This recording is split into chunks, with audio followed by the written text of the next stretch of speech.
안녕하십니까. 독사하는 마라토너 박정필입니다. 이곳 풍납토성 나들목 근처에서 북서쪽 방향 올림픽대교를 촬영하고 있습니다. 지금부터 35년 전 1988년 제24회 서울올림픽을 기념하기 위하여 건설된 다리 올림픽대교입니다. 서울지역 한강을 통과하는, 한강을 횡단하는 다리가 30여 개 되는데요. 그 중에 규모가 가장 웅장한 다리 올림픽대교를 촬영하고 있습니다. 제24회 서울올림픽을 상징하기 위한 상징성으로 올림픽대교의 케이블 개수는 양쪽에 12개씩 총 24개의 케이블로 구성이 되어 있습니다. 자, 연일 폭염과 열대야가 지속되고 있습니다. 어젯밤에도 저희 살고 있는 아파트가 고층 아파트인데도 바람이 거의 불지 않았습니다. 한밤에 기온이 한밤중이 아니라 야간에 최저 기온이 25도 이상인 경우를 열대야라고 하는데요. 지난밤에 최저 기온이 한 28도 정도는 됐던 것 같습니다. 연일 폭염과 열대야가 지속되고 있어서 잠 못 이루는 밤이 계속되고 있습니다. 그렇지만 오늘 이곳 한강에 강바람이 시원하게 불고 있습니다. 그래서 무더위를 잠시나마 식혀주고 있는 이곳 한강 자전거길의 풍경입니다. 자, 강바람이 불고 있어서 강물이 약간 출렁거리고 있다는 게 지금 카메라 보시면 제가 현재 서쪽 방향에 롯데월드타워 방향을 촬영하고 있는데요. 한강 남쪽변에 이 강물이 약간 출렁거리고 있습니다. 강바람이 불고 있다는 겁니다. 자, 제가 지금 피서 바캉스 여행의 절정기입니다. 오늘 2023년 8월 2일 수요일 아침 6시 40분 정도 됐는데요. 피서 시즌을 맞이하여 전국의 산과 바다, 계곡을 찾아서 휴가를 떠나신 분들이 꽤 많으실 것 같습니다. 그래서 이 시점에 제가 전국의 23개 국립공원을 간단히 소개해 드리겠습니다. 보통 여름은 동해바다를 찾아서 휴가를 많이 떠나시는데요. 제 개인적으로는 시원한 바다보다는 깊은 산의 계곡이 훨씬 더위를 식혀주기에는 좋다라고 생각을 합니다. 제가 과거에 30년쯤 전에 지리산 뱀사골 계곡에서 엄청난 그 계곡 시원한 물속에서 물속이 아니라 계곡에서 야영을 한 적이 있었는데요. 그 전날 전남 송오리, 전남 해남의 송오리 해수욕장에서 해변에서 야영을 했을 때는 모래사장의 뜨거운 열기 때문에 더워서 잠을 못 이루었습니다만은 그 다음날 전북 남원의 지리산 뱀사골 계곡에서 야영했을 때는 추워서 잠을 이루지 못할 정도로 정말 시원한 곳이 지리산 뱀사골 계곡입니다. 그 지리산 뱀사골 계곡뿐만 아니라 전국의 23개 국립공원에 그 계곡에 가면 정말 시원하게 여름을 보내실 수가 있을 것 같은데요. 그 국립공원 뿐만 아니라 다른 국립공원이 아닌 전국의 산간 지역의 계곡도 시원한 곳이 꽤 많다라는 건 뭐 다 아실 거고요. 대표적으로 우리나라의 23개 국립공원을 지역별로 잠깐 소개를 해드리겠습니다. 자, 우리나라 국립공원은 지금부터 56년 전 우리나라 제1호 국립공원으로 지정된 지리산 국립공원으로부터 2달 전에 국립공원 23번째로 지정된 팔공산 국립공원까지 총 23개의 국립공원이 있습니다. 여기서 퀴즈를 하나 내드리겠습니다. 세계 최초의 국립공원은 어디일까요? 미국의 몬태나주에 있는 엘로스톤 국립공원이 우리나라 1호 국립공원 지리산보다 무려 95년 앞선 1872년에 미국의 최초의 국립공원이자 세계 최초의 국립공원으로 지정됐습니다. 몬태나주에 있는 옐로우스톤 국립공원입니다. 자, 우리나라 국립공원은 23개인데요. 크게 4가지 유형으로 분류를 합니다. 첫째가 산악형이고, 둘째가 해안형, 셋째가 해상형, 넷째가 사적형입니다. 그 23개 국립공원이 4가지 유형으로 분류가 되는데, 그 중에 첫째 해안형은 충남 태안해안 국립공원이 유일합니다. 천리포, 만리포, 안면도 그쪽이 충남 태안해안 국립공원인데요. 우리나라의 유일한 해안형 국립공원이고, 그 다음에 해상형 국립공원이 2개가 있습니다. 경남 남해안 일대의 한려해상 국립공원과 전남 남해안 일대의 다도해 해상 국립공원이 있습니다. 한려해상 국립공원, 다도해 해상 국립공원이 우리나라의 해상형 국립공원 2개입니다. 2개. 그 다음에 사적형 국립공원은 역사 유적지란 뜻인데요. 사적형 국립공원은 유일하게 우리나라 천년고도 경주 국립공원입니다. 그리고 나머지 19개는 다 산악형입니다. 산간지대에 있는 산악형 국립공원이 대부분 19개입니다.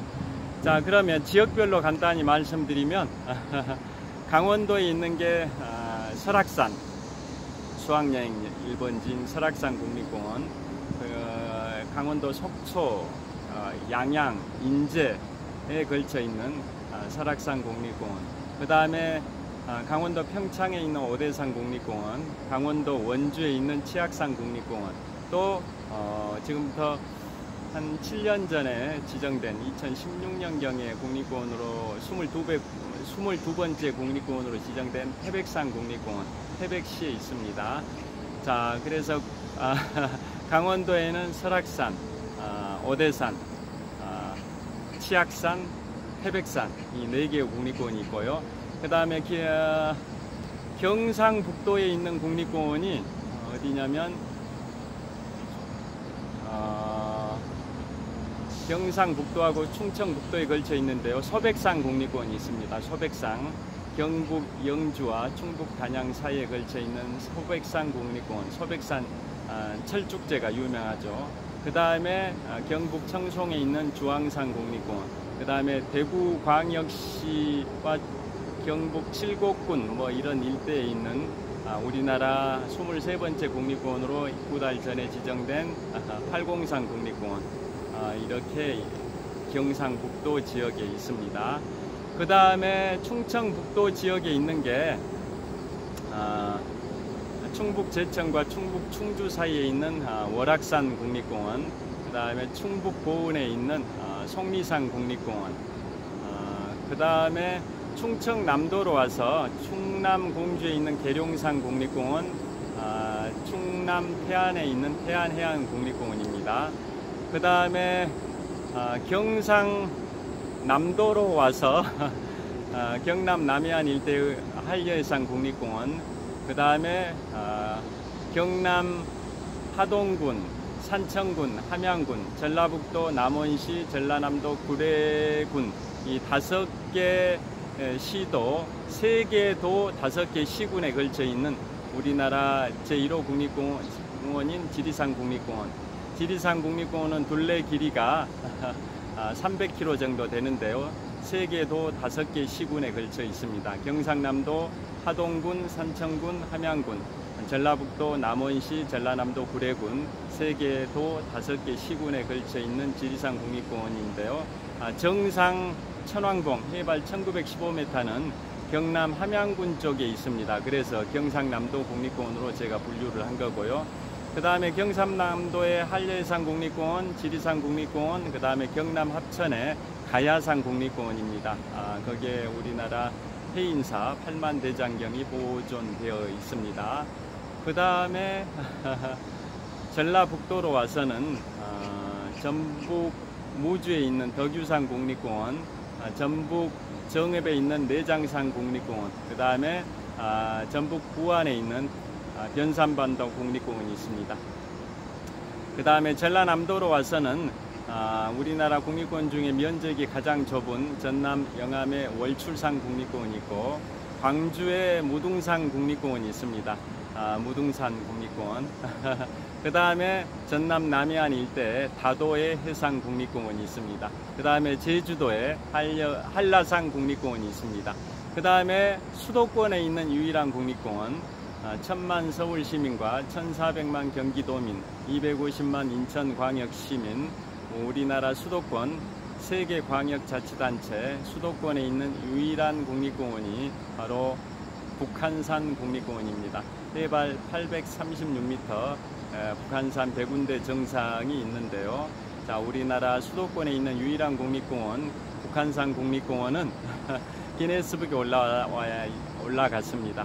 단위 면적당 탐방객 수가 가장 많은 국립공원으로 기네스북에 오른 게 바로 수도권에 있는 유일한 국립공원 북한산 국립공원입니다. 왜냐하면 우리나라 수도권이 우리나라 전체 면적의 13%밖에 차지 안 하는데, 인구는 약 한 55% 정도를 차지합니다. 수도권 인구가. 그래서 인구 밀도가 가장 높은 수도권에 있는 유일한 국립공원이다 보니까 탐방객 수가 너무 많습니다. 그래서 단위 면적당 탐방객 수가 가장 많은 국립공원으로 기네스북에 올라가 있습니다. 전 세계에서 그렇습니다. 그 다음에 광주에 있는 무등산 국립공원도 기네스북에 올라가 있습니다. 해발 1000m가 넘는 높은 산이 인구 100만 이상의 대도시에 있는 유일한 국립공원으로 무등산이 기네스북에 올라가 있습니다. 무등산은 해발 1187m고요. 그 다음에 광주광역시 인구가 142만 정도 됩니다. 인구 100만 이상 대도시에 해발 1000m가 넘는 높은 산이 있는 경우는 광주 무등산이 전 세계에서 유일하다 해가지고 기네스북에 올라가 있습니다. 자, 지금까지 전국에 23개 국립공원을 소개해 드렸는데요. 여러분들 가까운 지역에 국립공원 한번 찾아가 보시는 건 어떠실까요? 자, 그리고 국립공원 입장료 관련해서 과거에는 사찰 문화재 관람료 해가지고 입장료를 징수하는 그러한 국립공원들이 꽤 많았었습니다. 그 국립공원 안에 사찰이 있고 또 그 사찰에 문화재가 있을 경우에는 거기에 이제 국립공원에 입장할 때 사찰 문화재 관람료를 징수했었는데요. 한 2달 전부터인가 그게 폐지됐습니다. 문화체육관광부에서 조계종 측에다가 직접 국고로 지급을 할 예정이랍니다.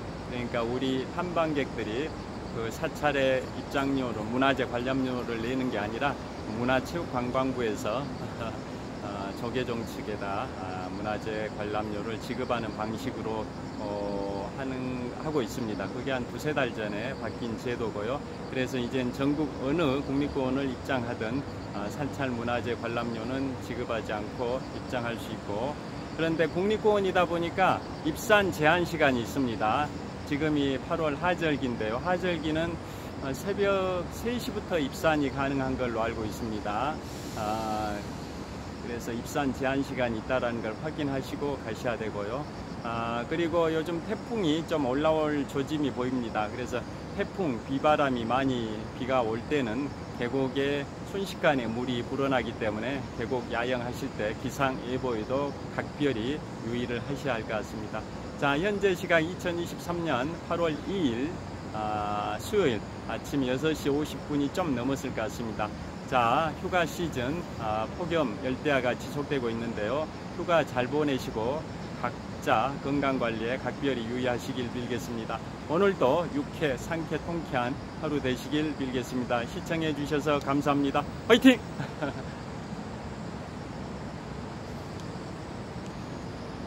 자, 지금까지 올림픽 대교를 배경으로 독서하는 마라토너 박종필이었습니다. 감사합니다.